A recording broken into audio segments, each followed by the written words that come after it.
So this is part 3 of Salty Captain's ship shine. So this is the Mr. Miyagi, this is the wax, it's a Carnauba wax. So what we're going to do, put it onto a little glove like so. And then just rub it and wax on, wax off. Say no more.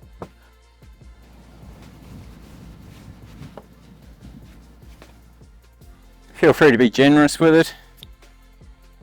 More wax the better.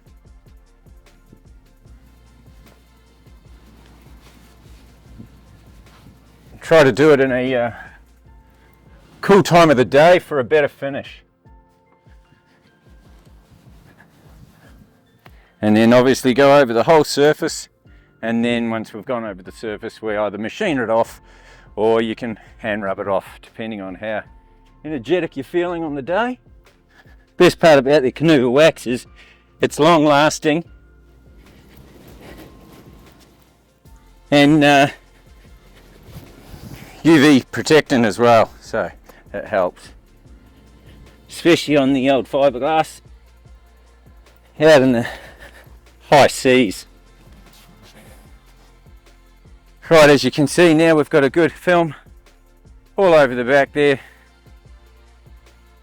Now time to give it a machine off. Now there's your ship and shine from Salty Captain.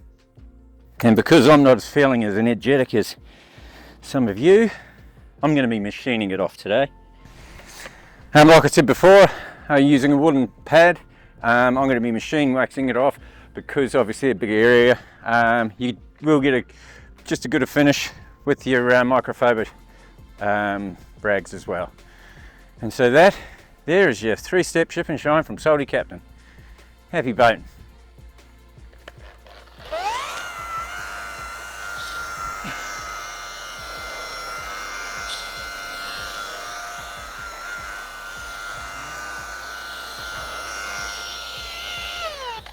Try not to leave the Mr. Miyagi Carnauba wax on for too long because it can set and you don't want that problem.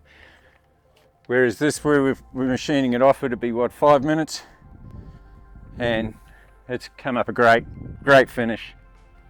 No swirls. I better keep going.